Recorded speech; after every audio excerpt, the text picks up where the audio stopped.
gonna give nobody none of my jelly rolls. I wouldn't give you a piece of this cake to save your soul. My mom told me today, before she went away, to be a good boy, she'd bring me a toy. I'm my mama's pride and joy. Now there ain't no use for you to keep on hanging round. I love you, but I've got to let you down. Olá pessoal, sejam bem-vindos ao episódio 121 do Castalho Podcast. E eu sou Bruno Rocha falando aqui de Guarulhos, São Paulo.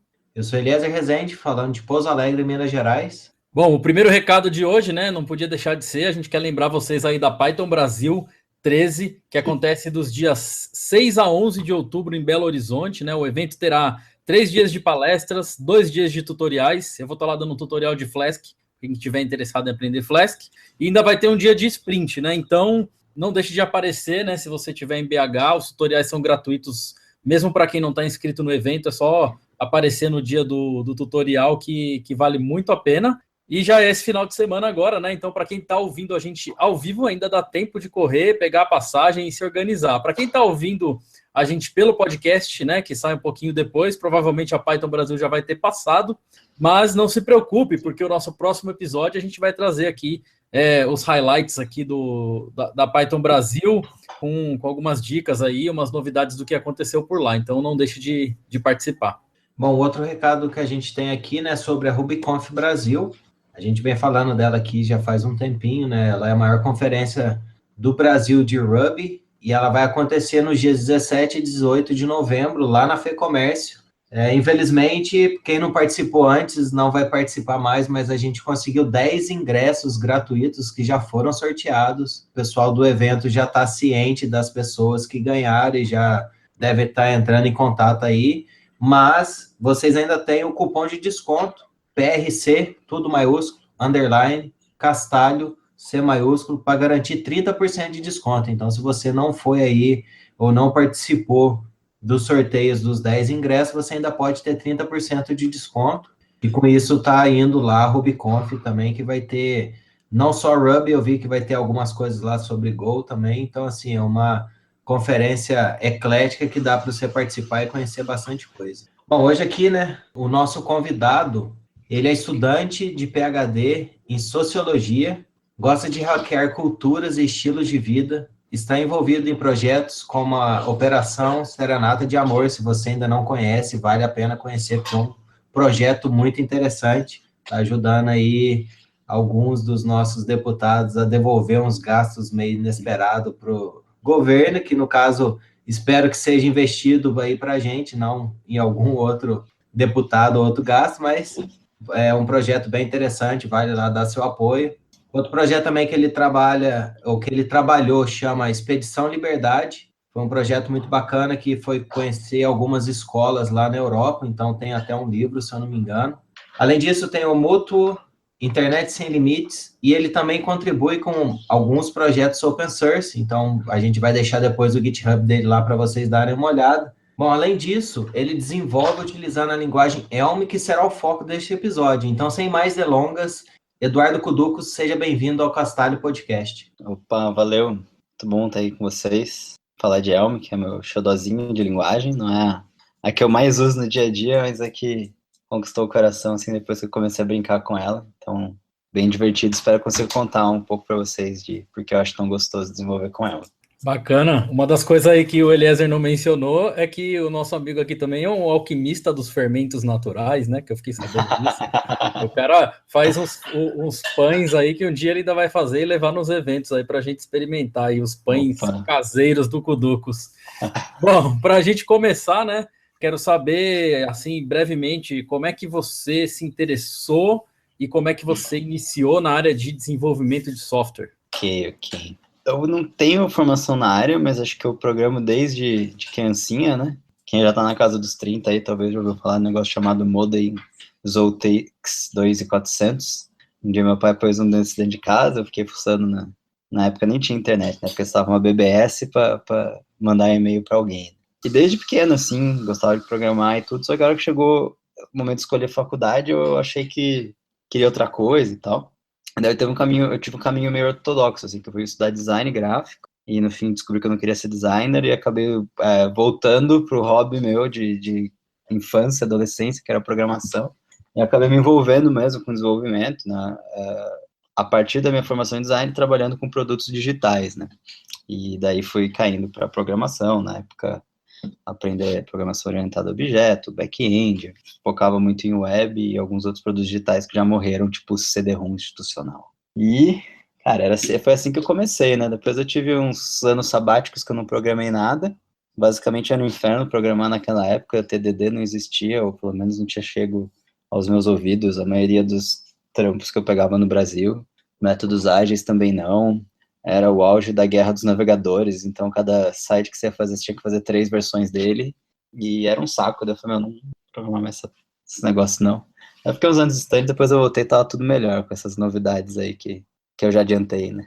Testes, métodos ágeis, focar um pouco mais no valor que você entrega do que no produto em si, né? Então, tem uma lacuna aí que eu fiquei sem programar há alguns anos. E daí, nesses anos que eu fiquei sem programar, eu fui estudar sociologia, que não tem muito a ver com o assunto, não. Até teria, mas deixa para outra hora. Bacana, mas aí depois de percorrer esse caminho todo, como é que foi que você chegou até o Elm? Certo. Basicamente, front-end nunca foi meu foco de interesse. Assim, já trabalhei bastante, né, fazendo front-end, mas eu nunca senti que eu tinha no front-end um ambiente robusto para desenvolvimento, né, um ambiente que me desse segurança de escrever um negócio, ter certeza que ia funcionar, sem depender de muito teste manual mesmo, né, não só teste automatizado. Então eu ia levando, sabe, sempre procurava estar trabalhando com gente que tinha o foco em front-end. Talvez muitas dessas coisas que eu estou falando deficiência minha mesmo, não sou o melhor desenvolvedor de JavaScript, para fazer uma aplicação web hoje você precisa de muita coisa de JavaScript, né? E daí, faz uns anos já, eu estava com um projeto que ia precisar de bastante interação no navegador, né, no front-end, e daí um amigo meu falou, cara, você precisa trabalhar com alguma desses frameworks novos aí, reativos e tal, como tem o próprio React, ele sugeriu alguns outros, né, e ele botou o Elm no meio, eu nunca tinha escutado falar no Elm. E daí eu falei, deixa eu fazer minha lição de casa aqui, tava começando o projeto, dava tempo de estudar e tal. Daí eu comecei a estudar React, olhei e falei, legal, deixa eu ver o que é esse Elm aqui. E daí parou ali, né, porque daí abracei e fiquei. Bom, aproveitando que você está contando como é que você conheceu o Elm, eu confesso que eu sei bem pouco, acho que o Eliezer também, a gente tem uma ideia superficial. Boa parte dos nossos ouvintes provavelmente também já deve ter ouvido falar. Então faz um pouco o papel desse seu amigo aí e vende o Elm para a gente. Fala para a gente aí o que é o Elm e o que ele tem de interessante assim que os outros talvez, que ele resolva melhor que os outros. Qual que é a pegada? O que é Elm? Então, o problema que o Elm resolve, né, começar por aí, é que hoje a gente tem muita interação numa aplicação web acontecendo no navegador, e é um saco você ter que recarregar a página toda a cada ação, né? Então, imagina se no teu e-mail lá, no teu Gmail, teu, sei lá, Hotmail, outra coisa, vou abrir um e-mail e recarregar a página toda, né, daquele flash e tal. E então a gente usa muito JavaScript para isso. Não, eu quero atualizar o que tem nessa linha aqui, eu quero marcar o e-mail como lido, né? E daí existem algumas coisas de interface, o e-mail que não está lido está em negrito, o outro tem que estar, o lido está sem negrito. Tem uma interface de comunicação com o back-end, você tem que avisar lá o servidor de e-mail que aquele e-mail está lido. E isso tudo é um pouco complexo de organizar, né? E além de ser complexo de organizar, isso é caro em termos de processamento. Se você mexer num nó de HTML, uma vez eu fiz uma lista, eram mais de, sei lá, uns 10 passos, mas para você alterar, sabe, que você faz ali, que legal no jQuery aqui, com uma linha eu mudo o texto do botão, né? Cara, isso aí para o navegador é super custoso, você vai pedir autorização para o navegador para alterar um nó, daí você diz qual que é o novo valor, daí ele substitui isso na árvore, daí ele vai renderizar todo o CSS e mais um monte de etapa que eu estou pulando aqui, então isso é super custoso. E daí não só o Elm, mas vários que resolvem esse problema vão trabalhar com um DOM virtual, porque daí você faz as alterações nesse DOM virtual de uma forma não custosa, e a hora que você terminou de fazer as alterações, você faz basicamente um diff ali e já faz tudo em bloco, essa atualização da interface do usuário, né? E isso, praticamente todo framework de JavaScript de front-end hoje vai resolver, né? O React, o Angular, o Ember, enfim, o Vue, né, que também surgiu aí com bastante força nos últimos anos. A grande diferença do Elm, eu acho, vou tentar falar 3 aí, vai. Primeiro é que ele não é JavaScript. Então, ele vai rodar no navegador, e para rodar no navegador ele vai virar JavaScript em algum momento, mas ele não é um sugar syntax, um JavaScript com algumas features a mais, um CoffeeScript, um S6 ou qualquer outra coisa dessas, assim. Ele é uma linguagem baseada em Haskell, né, tem aquela cara de ML que não tem parênteses, as coisas são muito separadas por espaço e só, né. Todo o grosso da linguagem mesmo é em Haskell, né, olhar o código-fonte do Elm é majoritariamente Haskell. Só que como é feito para rodar no navegador, é feito para resolver esse problema de interface em web que eu estava falando antes, ele compila para JavaScript no final, né. Então, qual que é a primeira diferença aí? Ele não é JavaScript, ele compila por acaso. Se daqui 10 anos o navegador rodar com Python, ele vai compilar para Python. Se daqui 10 anos o navegador compilar para alguma outra coisa, ele vai compilar para alguma outra coisa. Esse é meio que o ideal, assim. Segunda coisa que eu acho muito legal do Elm, as abstrações que ele faz de interface. O que eu quero dizer com isso? O pessoal do React usa muito o Redux, né, que é uma definição, uma arquitetura para você organizar a tua aplicação escrita em React. E, na verdade, o Redux ele é inspirado no Elm, e essa arquitetura se popularizou em outros frameworks também, né, o Vue usa ela e tal. Que é separar tudo que acontece na cara do usuário que está na interface em 3 abstrações, né. Primeiro é o modelo, que são os dados. Então, é o estado atual da tua aplicação. Então, você tem, o exemplo que eu estava falando dos e-mails. Você tem uma lista de e-mails, cada um deles deve ser uma espécie de objeto ali que tem um marcador, se ele tem uma tag, se ele está lido, se não está não lido. Só os dados. Então, o modelo é só dado. Não tem cara, não tem ação, ele é estático, né?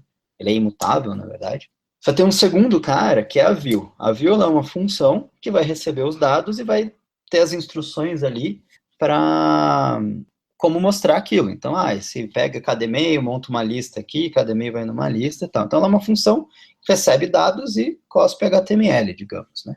E ela tem, então, para tudo isso não ficar estático, um terceiro elemento que é o update, que são ações que mudam o estado da aplicação, que, na verdade, vão gerar um novo modelo. Então, eu vou marcar um e-mail como lido. Vai pegar toda aquela lista de e-mails, pegar o e-mail que você selecionou, falar, esse e-mail agora aqui ele está lido. E devolve esse modelo é um argumento da função view, aparece na tela, né? E essa abstração, eu acho que me ajudou muito a entender melhor toda essa complexidade das coisas que aparecem no navegador, né? Então, quando eu falo desses updates, não é só ação gerada pelo usuário, pode ser uma conexão com o servidor, uma janelinha de chat, né? O WebSocket está sempre escutando no servidor para ver se não tem mais mensagem, então já joga ali, já bota a notificaçãozinha lá, tem uma mensagem nova ali no chat e tal. Então, se organiza isso com essas 3 abstrações, né? Isso parece que fez sentido para muita gente, tanto que outras linguagens adotaram isso, e achei muito legal. E, bom, eu falo pra caramba, né? Mas, enfim. O terceiro ponto, daí eu me calo um pouquinho. O ambiente de desenvolvimento do Elm é muito robusto, então ele tem um compilador, ele usa muito tipagem, né? E, realmente, se ele compilou um JavaScript, isso vai funcionar.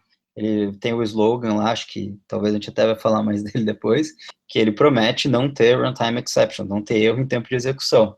E grande parte disso é o compilador. Então, o terceiro ponto é isso, o compilador é um parceirão ali na hora de desenvolver, ele dá muita segurança. Se tem algum erro, não vai compilar.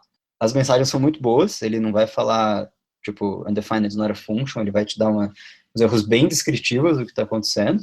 Ele pega até typo, tipo, olha, você quis dizer isso, ele vai pegar o nome da variável com uma letrinha que você digitou na ordem errada ali, né? Então, você tem segurança que você está codando, vai chegar em produção funcionando, porque se não estiver funcionando, ele não vai nem compilar e vai parar em algum lugar antes de chegar em produção. Então, são os 3 motivos. Não é JavaScript, é uma outra linguagem que eu acho muito segura, essas abstrações e coloquei aqui como compilador, né, mas esse ambiente robusto de desenvolvimento. Bom, você mencionou aí, né, que o Elm ele é baseado em Haskell, e também, tipo assim, não conheço nem o Elm nem o Haskell, mas sei que o Haskell ele é conhecido por ser uma linguagem puramente funcional, então, consequentemente, vi lá que o Elm também acaba utilizando esse mesmo paradigma. Para quem não está acostumado, né, o pessoal acha que a formação, pelo menos nas faculdades, o pessoal vê muito, é orientação a objeto, pelo menos isso está presente lá na minha formação, e muito se fala também, não só em cursos de faculdade, mas também em muitas coisas que você vê aí pelo web. Fala aí para a gente o que seria programação funcional, e se você pudesse citar, assim, algumas vantagens, talvez comentar um pouquinho por que ela acabaria ajudando nesse sentido. Claro, claro. Bom, programação funcional, ela tem vários princípios, né? o mais batido deles é que tudo é função, e é basicamente verdade. Não é bem tudo, pode ter umas constantes no meio, mas tudo bem. Mas a ideia, quando eu falo dessas 3 abstrações do Elm, é um exemplo muito bom. Tanto a view quanto o update elas são funções, né? E essa é a carona da programação funcional. Você tem uma função que recebe uma coisa e te retorna outra coisa. A principal vantagem disso, como se diz por aí, é a previsibilidade das coisas. Então, a hora que você não tem variável, você vai receber um argumento e vai ter uma expressão que vai avaliar lá e vai ser o retorno daquela função. Você não tem efeito colateral, então dá para você fazer uma função, por exemplo, sei lá, add to, né, uma função que recebe um número e soma 2, só que daí entre a definição da função e return, você bota lá lançar as bombas, tipo um efeito colateral. Isso acontece muito, porque no estilo imperativo a gente, não, tudo bem, eu vou somar 2, mas eu vou ter que, sei lá, fazer uma outra ação aqui no meio que tem a ver com soma 2. Na programação funcional não, porque você vai ter que, não, essa função ela só vai ser uma expressão e esse é o retorno dela. Então você isola esses efeitos colaterais. Então toda função, dado o mesmo input, ela vai te dar o mesmo output, não importa o que aconteça, não importa o contexto, não importa nada. Pode parecer meio óbvio, mas a gente usa no dia a dia trocentas funções que não são assim. A galera vai, eu quero fazer uma requisição na minha API. Se eu fizer com as mesmas requisições, vai ser sempre a mesma coisa. Não, não vai. Pode ser que tenha um cadastro novo, pode ser que alguém apagou o banco de dados, pode ser que aquele servidor está fora do ar, né?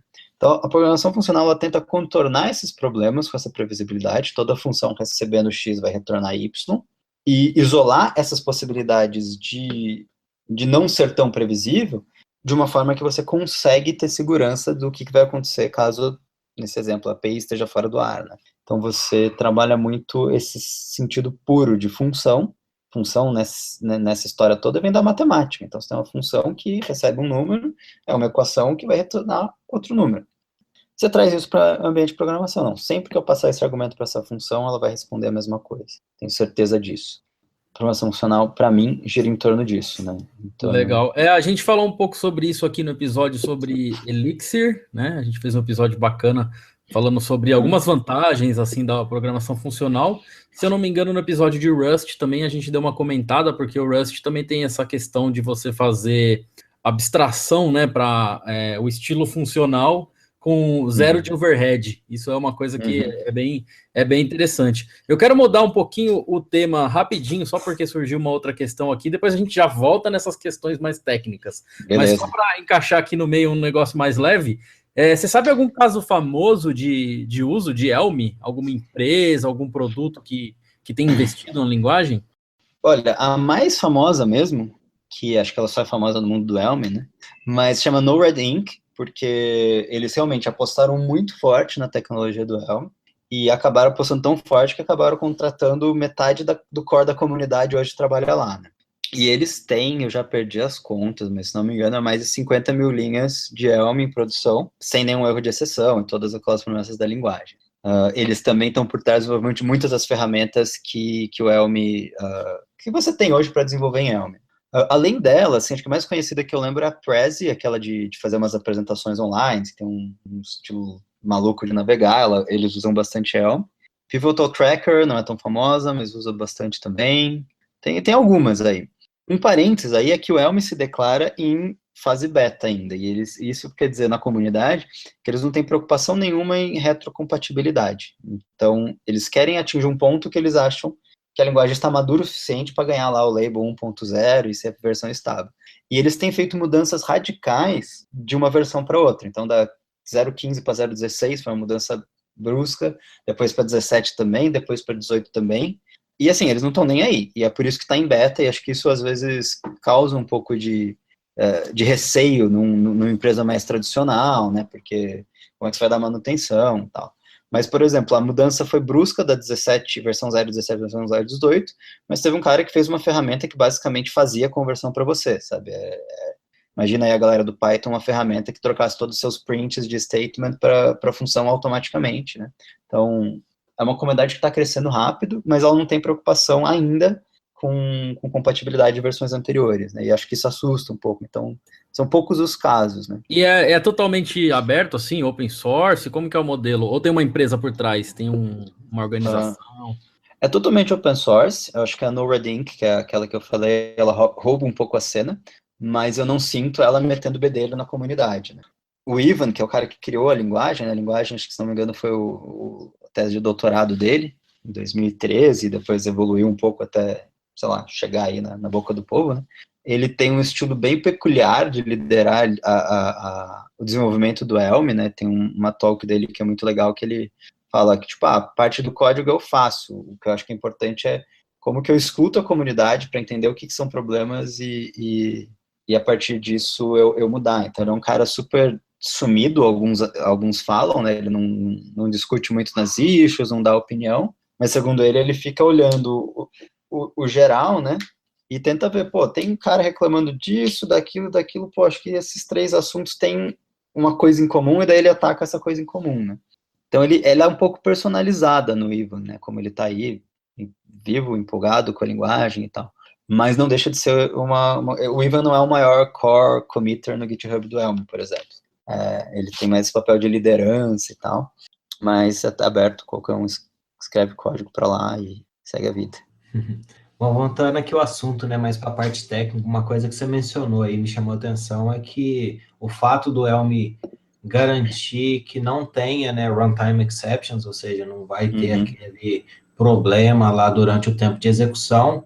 Você já mencionou aí que a maioria das coisas ele acaba pegando em tempo de compilação, ou seja, você escreve Elm, ele compila, gera um JavaScript, e esse JavaScript vai ser o que vai rodar no navegador.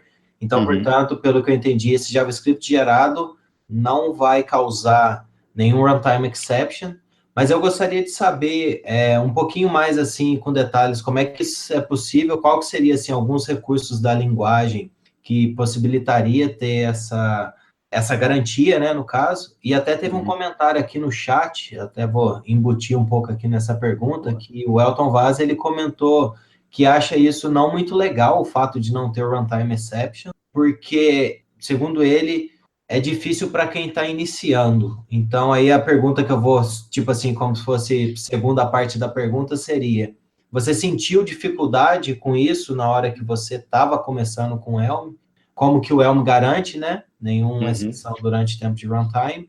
E aí, se você sentiu algum problema, se foi um pouquinho difícil entender um pouco essa nova metodologia, como é que foi a sua experiência?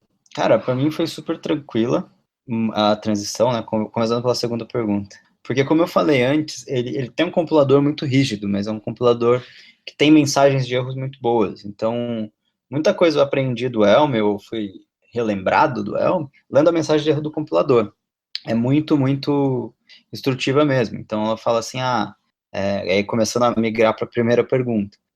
Você tem lá uma espécie de switch, chama case no Elm, mas tudo bem, e você tem 3 casos. Só que aquela função sabe que ela recebe um estado que podem ser 4 coisas diferentes. O compilador vai te falar, cara, eu não consigo compilar isso, porque o seu switch está tratando 3 casos, só que eu sei que esse tipo de valor que eu estou recebendo, ele pode ter esse 4º caso aqui que você está esquecendo.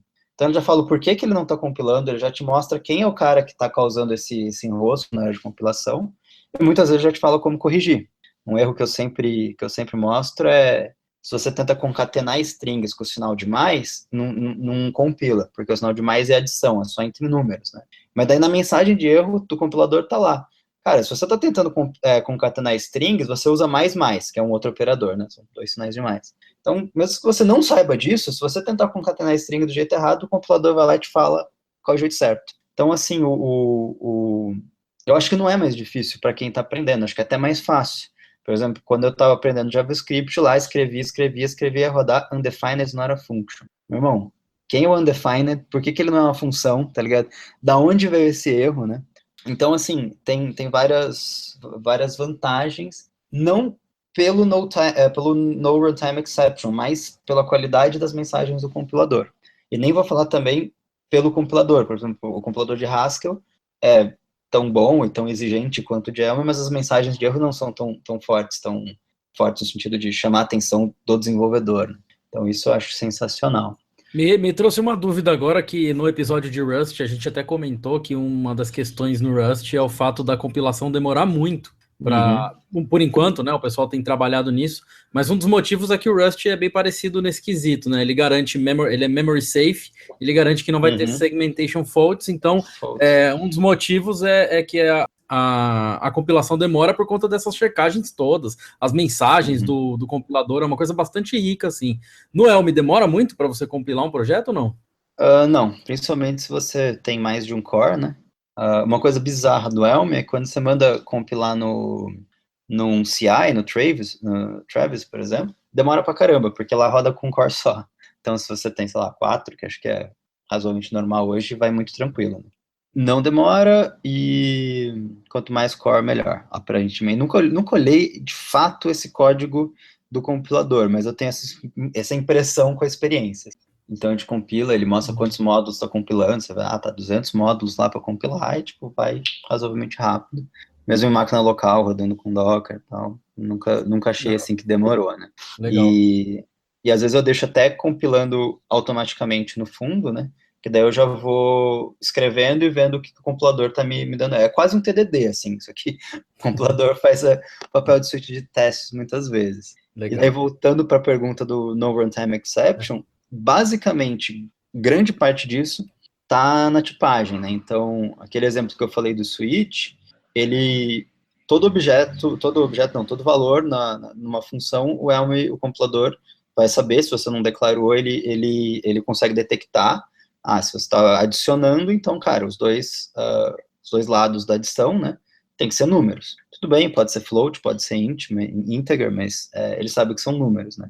Então, assim, essa tipagem garante boa parte desse no runtime exception. Isso acontece com qualquer ferramenta com tipagem, incluindo ferramentas que não têm isso nativamente, você põe uma ferramenta para garantir isso, né. Já que eu estou dando trocentos exemplos de Python aí, o MyPy agora faz isso, e você consegue pegar esses erros. Mas acho que o grande trunfo do Elm é o que você faz quando você não tem isso. Então, por exemplo, a hora que você tem que pegar a informação num servidor, você não sabe o que aquele servidor vai responder. Você não sabe nem se aquele servidor está no ar para começar a conversa, né? A hora que você, sei lá, precisa de um número aleatório, a hora que o Elm, ele conversa muito bem com o JavaScript em geral. Mas como é que você vai, então, trazer o ambiente JavaScript para dentro dessa ambiente? Daí ele tem o que se chama, né, o runtime do Elm, que ele externaliza tudo isso e faz um controle de entrada e de saída. Então, na hora que você vai conversar com JavaScript, por exemplo, você vai falar, olha, eu vou mandar uma string para essa função JavaScript que está aqui rodando na minha aplicação, e ela vai me retornar um JSON que vai ter uma propriedade nome, que é uma string, e uma propriedade idade, que é um inteiro. E se o JavaScript responder alguma outra coisa, não vai funcionar. E o Elm não fala, o runtime do Elm está alheio ao JavaScript, mas ele vai falar, tá, você está esperando um JSON com uma string e um inteiro. O que você vai fazer se isso aqui não chegar? E daí ele vai te forçar a se preparar para esse caso extremo, né? Então isso acontece com tudo. Então, na hora que eu vou fazer uma requisição para API, tudo bem, você espera esse conteúdo bonitão. E se ele não tiver aí, meu amigo? Coisas bem mais simples. Você tem uma função lá para pegar o primeiro elemento de uma lista. Vira e mexe, a gente precisa pegar o primeiro elemento de uma sequência. Ele não compila se você não falar o que você vai fazer se aquela lista estiver vazia.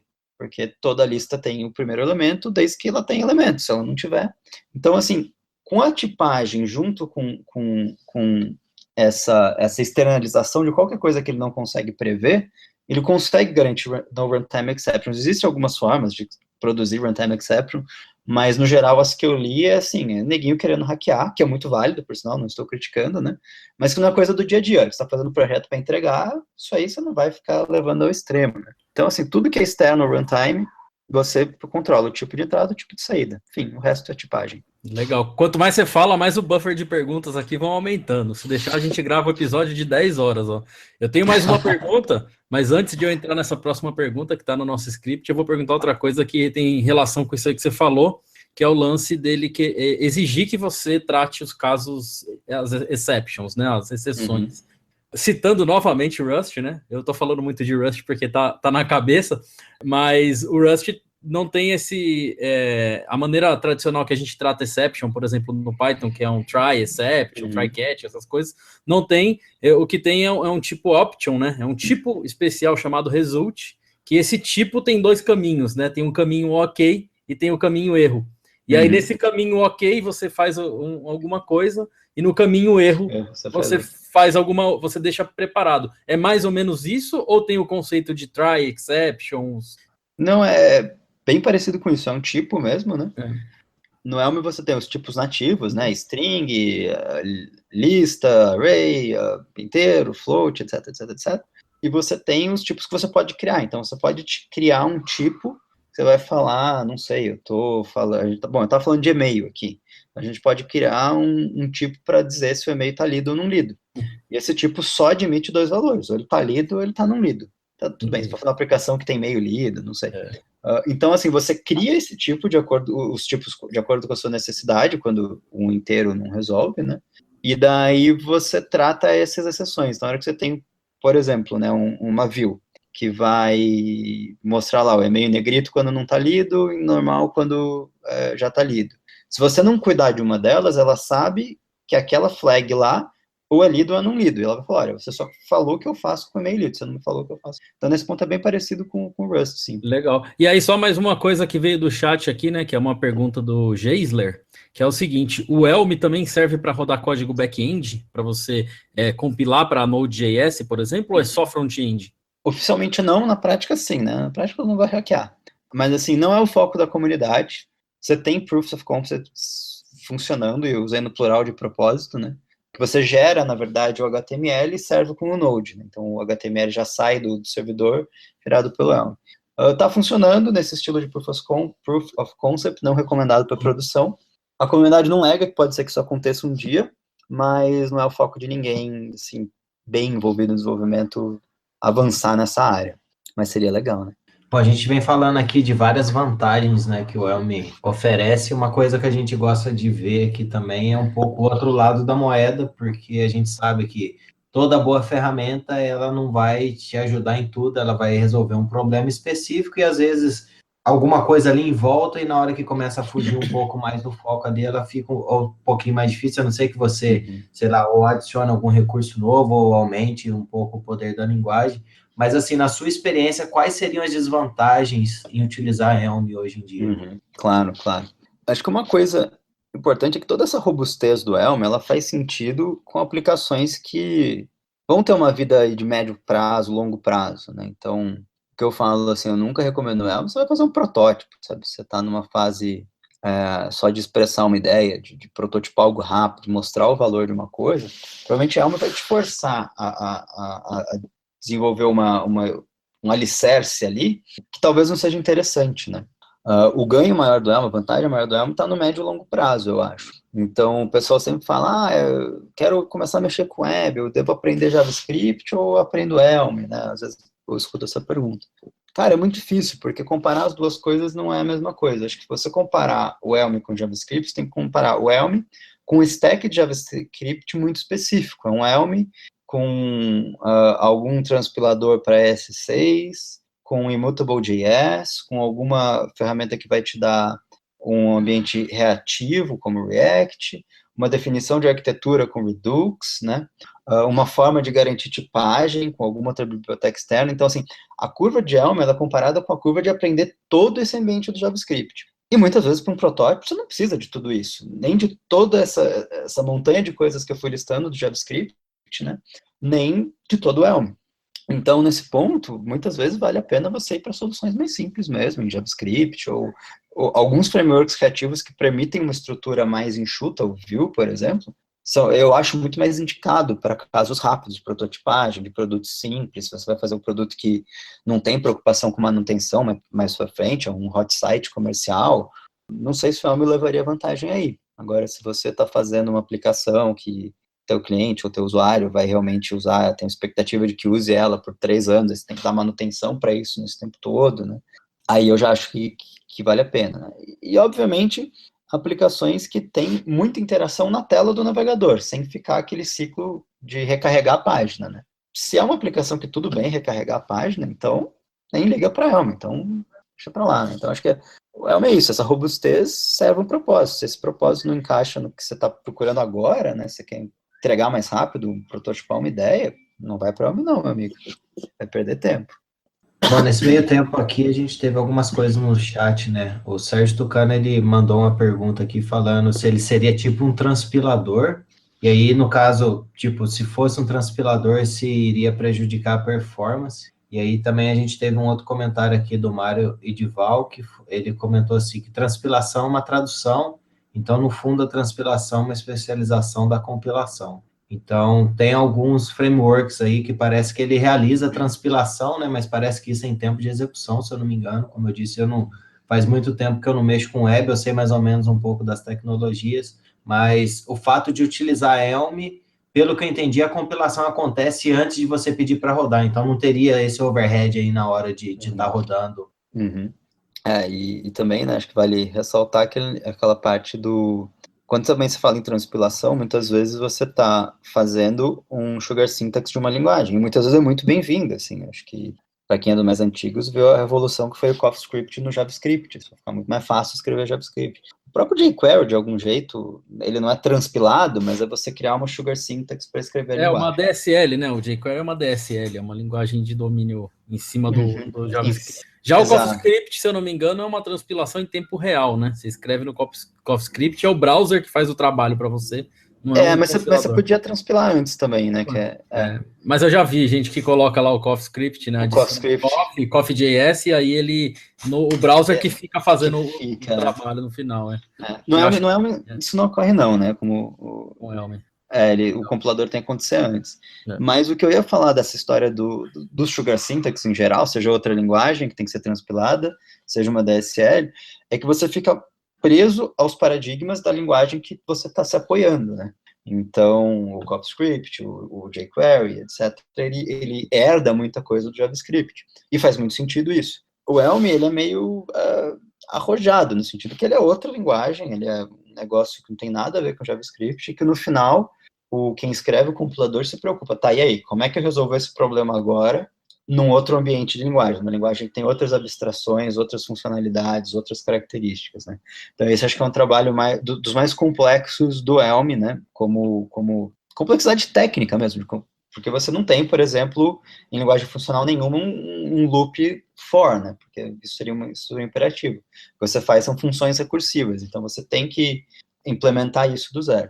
O que parece bom nesse cenário é que os benchmarks que fazem, o Elm ele é mais rápido que a maioria dos outros frameworks. Eu acho que é uma coisa, sinceramente, que eu não dou muita bola, no sentido de, se é 10% mais rápido que o React, não vai fazer eu escolher a linguagem por causa disso, né? Mas eu falo isso nesse momento porque parece que essas traduções de conceitos, né, de uma linguagem funcional, baseada em Haskell, em uma imperativa, JavaScript, mas se você usa o JavaScript de forma funcional, né, parece não ter um overhead maior do que as opções em JavaScript. Boa, e ligando com isso que você falou aí, né, dessa complexidade adicional, né, que o Elm tem por conta de ser funcional, talvez, que não é algo que a gente está tão acostumado, né, principalmente quem programa em jQuery, JavaScript, aquela coisa script, né, e então, juntando com isso, para quem está aprendendo, né, quem quer começar com Elm, então tem várias perguntas aqui, eu vou soltando o buffer de perguntas. A primeira é essa: o que você indica para quem quer começar, né, o cara quer ver o Elm a primeira vez, assim, para onde que ele vai? E aí, ligando com isso, para você falar um pouco do ecossistema do Elm, né? O que existe? Existem frameworks em cima? Existe um ecossistema de bibliotecas Elm? Então, começa por aonde a pessoa vai e depois como é que está o ecossistema. Bom, começar a aprender Elm, tem o Elm Guide, que é parte da documentação oficial, é um tutorial grande de, 30 capítulos, 30 mini capítulos, estou chutando 30 aqui. E ele vai dar uma pincelada em tudo, assim, desde dos conceitos mais básicos até coisas como é que você vai escalar uma aplicação, com as mesmas preocupações de como você vai manter isso depois, etc. Eu acho legal. Em Elm também tem um livro que está sendo escrito, mas já está sendo vendido há mais de um ano, daí quando tem capítulo novo é atualizado, é do Richard Feldman. É um dos caras que trabalha na Node-RED Inc., um dos principais evangelistas de Elm. É muito bom o livro, chama Elm in Action. Eu vou fazer o meu jabá também, né? Em português, isso tudo que eu falei tá em inglês. Eu acho que tinha uma galera traduzindo o Elm Guide para português, não sei o que deu. Eu fiz, já tem quase um ano já, uma série de 10 horas de live coding de Elm. Comecei com a linguagem 17, então uma daquelas mudanças de linguagem da 0.17 para 0.18 estava no meio do meu live coding. Daí falou, galera, hoje a gente vai atualizar a aplicação, porque terça-feira saiu a nova versão do Elm. Então são 10 horas, são 5 vídeos de 2 horas, né? Eu fazia 2 horas por semana. E alguns posts no meu blog, então acho que depois a galera posta aí, né, produx.me e procura por Elm lá, vai ter. E tem um grupo no Telegram, que a gente tá sempre trocando ideias sobre Elm, Web e tudo mais, né? Elm Brasil, tudo junto, né? t.me/Elm Brasil, tudo junto. E daí lá a galera vai lembrar de coisas que eu não consigo lembrar agora. Pode tirar dúvidas mais específicas e estender esse bate-papo também. Beleza, e o ecossistema aí, o que tem disponível? Tem Sim. frameworks, bibliotecas e coisas mágicas? Como é que funciona? Tem bastante coisa surgindo, acho que não é uma linguagem, assim, plenamente madura, né? Sempre eles falam, estão em beta e não ligam para isso, temos que chegar numa maturidade, mas já tem muita biblioteca legal, assim, eu acho que para quem está acostumado com web, assim, já tem coisas como um wrapper do MDL do Google para Elm, então você quer usar todos aqueles componentes, aquelas coisas já tem pronto, tem uma biblioteca de plotagem também, então precisa de gráfico, já tem isso pronto, tem bibliotecas para coisas mais específicas, para coisas que não são tão interface, mas você tem que lidar. Então, tem uma biblioteca para lidar com requisição de dado externo. Então, ele já te dá pronto algumas estruturas. Esse dado ele não foi requerido ainda, ele está carregando, ele veio ok ou ele veio com erro. Então, já tem ferramentas para te ajudar em muitas coisas. Mas não é uma variedade como a gente já tem no JavaScript. Quero charts em JavaScript. Você tem um catálogo e você escolhe de acordo com a sua necessidade, o tipo de gráfico, o tipo de animaçãozinha que vai ter ali, né? Então, não tem isso. Basicamente, você tem um ambiente, um ecossistema começando ali, né? O que é legal também, tem oportunidade para você resolver problemas pela primeira vez e selar referência, né? Tem isso que conta. Eu tenho uma biblioteca em Elm que formata números como preço, né? Então você passa lá um float, diz quantos decimais, ele já formata tudo e tal. Tem muito espaço para essas coisinhas menores e tudo isso organizado num repositório único lá, o Elm Package, né? Pode pesquisar lá o que está precisando, ver se tem, ver se não tem, qual estado, está atualizado, está sendo mantido, etc. Bom, maravilha. Aqui uma outra dúvida que surgiu foi o seguinte: como é que está o mercado de trabalho aí para quem gostaria, no caso de trabalhar com Elm?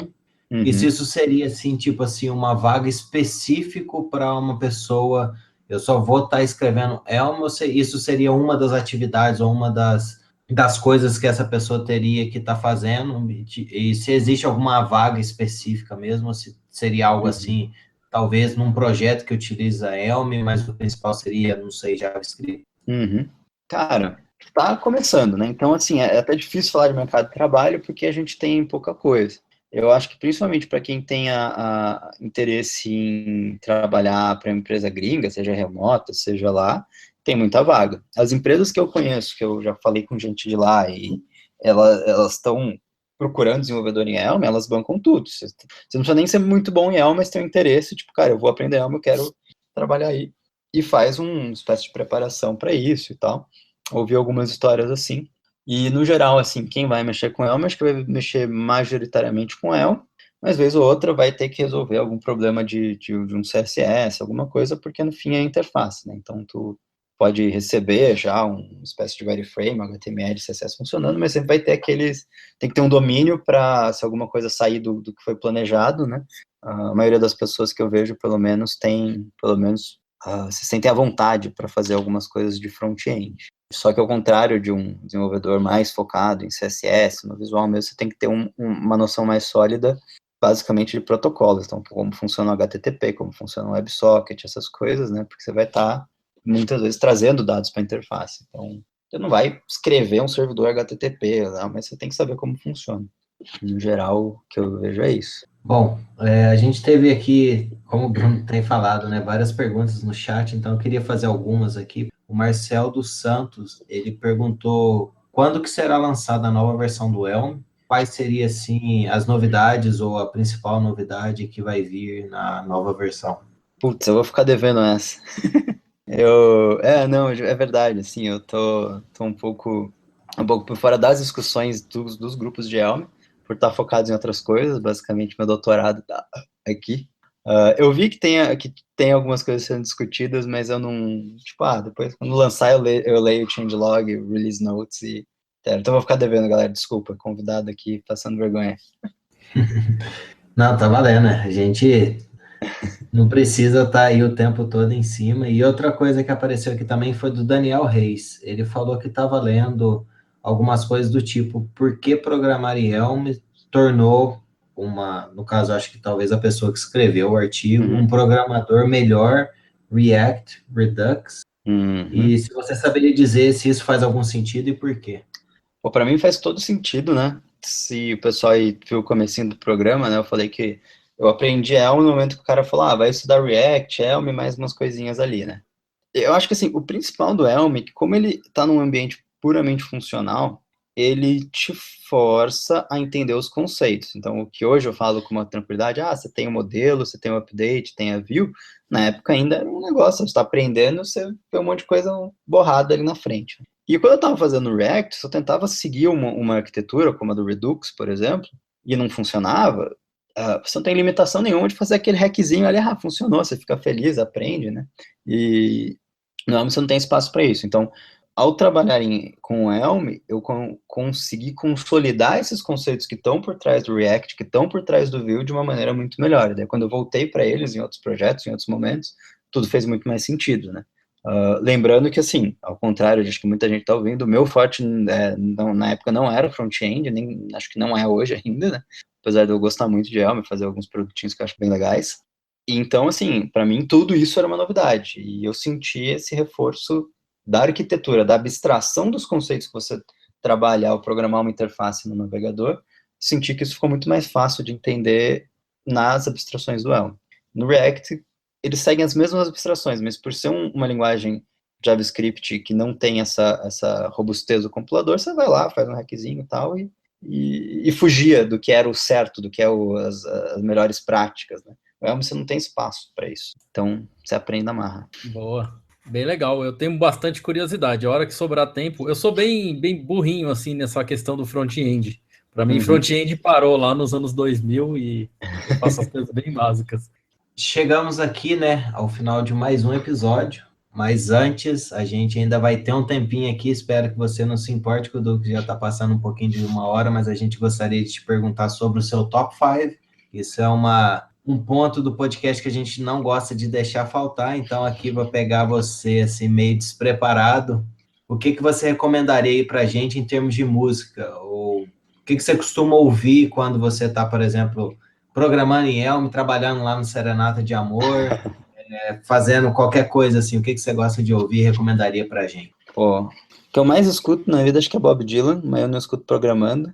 Bob Dylan com certeza de música. Programando é uma coisa instrumental, Stampede, coisas. Você teria alguma música em específico do Bob Dylan para recomendar? Que aí a gente tem uma playlist lá no Spotify e aí a gente inclui lá. A playlist é bem eclética, então a gente vai deixar a sua participação. Pode ser outro artista também, mas se você quiser recomendar um específico do Bob Dylan, a gente inclui lá. Pode ser Hurricane, do Bob Dylan. É famosinha, mas... Eu fiquei curioso com essa outra banda que você falou, instrumental aí, o quê? Stampede, é isso? Stampede. Stampede, da hora. Bom também, bom também. Vou procurar, eu gosto de ouvir sem voz, quando tá programando, acho que fica melhor a música. Eu gosto de ouvir uns prog, sabe? Uns progressivo bem quebradeiro, assim, com os tempos muito loucos. Só instrumental, assim, sem voz também. Eu vou mais pro lado do soul, do funk, dessa aí é mais puxando pra black music, assim, é bem... Boa, bem legal, eu gosto também. Bom, e aí agora a gente entra em filmes. Quantos você quiser, 1, 2, sei lá. Que filme que você indica aí? Cara, só falar que eu sou meio depressivo, que eu adoro Dançando no Escuro, da Björk, com o Lars von Trier dirigindo. Mas eu gosto também de filmes alegrinhos, historinhas mais legais, tipo Big Fish, Amorzinho da Vida. Também fala que é um filme triste, mas eu adoro Life is Beautiful, A Vida é Bela, do Roberto Benigni. Acho que top 3 pode ser esses daí. Maravilha. Agora o último item aqui que a gente gosta de perguntar é a respeito de livros, gibis, qualquer coisa relacionada assim à leitura. O que você gosta e recomendaria pra gente?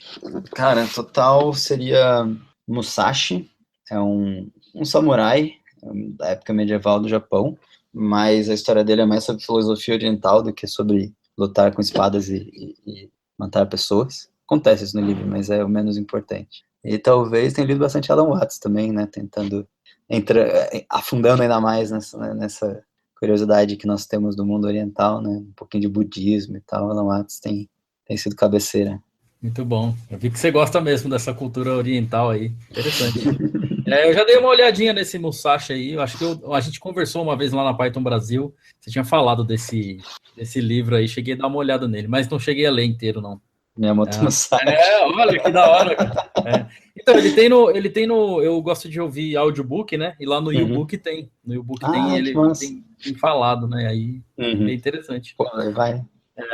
Bom, eu, para finalizar aqui, queria inicialmente agradecer a sua participação, né? A gente gostou bastante de conhecer o Elmi, saber a sua motivação aí para se embarcar aí nessa linguagem, e acho que muita gente estava curiosa também, eu gostei bastante, achei bem interessante. Com certeza vou te procurar outras vezes lá no Twitter lá com perguntas de Elmi. Então, em primeiro lugar, muito obrigado por esse tempo que você ficou com a gente, e eu quero dar para você aqui um tempo aí, para você falar aí a sua mensagem para os nossos ouvintes. Pode falar o que você quiser, fazer jabá, passar o chapéu, passar a carteira de Bitcoin. Cara, acho que a primeira coisa, depois desse podcast todo, né, falar para quem tá ouvindo, fazer igual o Bruno, vai me encher o saco no Twitter para falar de Elm. Então, aí para isso, como eu falei, a linguagem xodozinha minha. Segunda coisa, desculpa a galera de front-end, eu falei que não é a minha praia, eu adoro o Elm, tenho trabalhado com projetinhos legais nisso. Eu não tenho uma tradição de front-end, então desculpa se eu derrapei, falei alguma besteira, não era a ideia, né? A ideia é mais falar de uma linguagem com a qual eu tenho me divertido bastante. E a terceira, já que o jabá está liberado, passar o chapéu, né? Então, a Operação Serenata de Amor, que já foi muito bem introduzida no começo aí, é um projeto que eu me dedico hoje como voluntário. A gente tem conseguido manter o projeto nativa com doação de muitas pessoas, doação de tempo, doação de energia, de código e também de dinheiro. E a gente está aí juntando a tecnologia para a gente tentar fazer um controle social dos gastos dos políticos. Então, se você acha essa ideia legal, se você quer saber mais, serenatadeamor.org. Daí lá você vai entender um pouco mais do projeto, descobrir como ajudar a gente, seja com dinheiro, seja com código, seja na carteira de Bitcoin, seja, mesmo se você não programa nada, dá para ajudar a gente a entender essa legislação maluca do país, os caminhos para tentar reaver alguma verba para os cofres públicos, né? E isso tem sido realmente algo que eu tenho me dedicado. E pegando carona, se vocês olharem uma parte da Serenata, que é uma interface web para visualização de gastos públicos, ela é feita em Elm. É um projeto legal, se você gostou do Elm, quero ver um projeto funcionando, eu quero contribuir com código, tá lá. Só que é um código horrível, porque foi a primeira coisa, entre aspas, maiorzinha que eu fiz em Elm. Então é um código que eu mesmo odeio, e tá lá pra gente refatorar e tal. Mas fica aí de curiosidade, já que estamos falando de Elm, né? Falar da Serenata, vale contar que grande parte do Jarbas, que é essa interface web, é feita em Elm. E acho que é isso, gente. Obrigado pelo espaço aí para falar minhas abobrinhas aí. Excelente. Eu aprendi bastante, eu confesso que nem chegar a brincar com interface web, assim, eu cheguei, mas aprendi bastante. Eu gostei muito ali, principalmente da formatação que você fez. Então, para quem está nos ouvindo aí no podcast, o Kuducos, ele fez um demo, vai ter o link do vídeo lá aqui no show notes. Então, vale dar uma olhadinha lá. Então, uma das coisas que me chama a atenção, principalmente em Python, é o fato de você ter indentação e tal. Eu achei o código bastante limpo e não achei difícil ali pela forma como você demonstrou de criar uma aplicação básica. Então, todo mundo que está interessado, o número de perguntas que a gente teve aqui no chat ao vivo também foi grande, mas foram todas respondidas aí pelo visto, o pessoal está mais tranquilo aí. Mas eu gostaria de agradecer também, não só você, Kuducos, por ter dedicado esse tempo aqui conosco, mas também a todos os nossos ouvintes e o pessoal que participou com a gente aqui ao vivo, mandando as perguntas e tal, participando, porque eu acho que isso aí ajuda a enriquecer ainda mais aí o conteúdo que a gente traz aqui para todo mundo. Então, acho que sai todo mundo ganhando no fim das contas. Muito obrigado e até o próximo episódio. Valeu, pessoal, até mais. Valeu, obrigadão. I know you want it, but you can't have it, 'cause I ain't gonna give you none. Come on!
gonna give nobody none of my jelly roll. I wouldn't give you a piece of this cake to save your soul.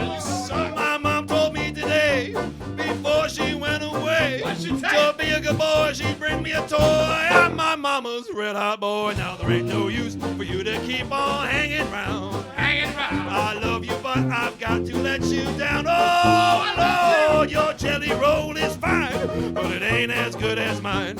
I know you want it, but you can't have it, 'cause I ain't gonna give you none.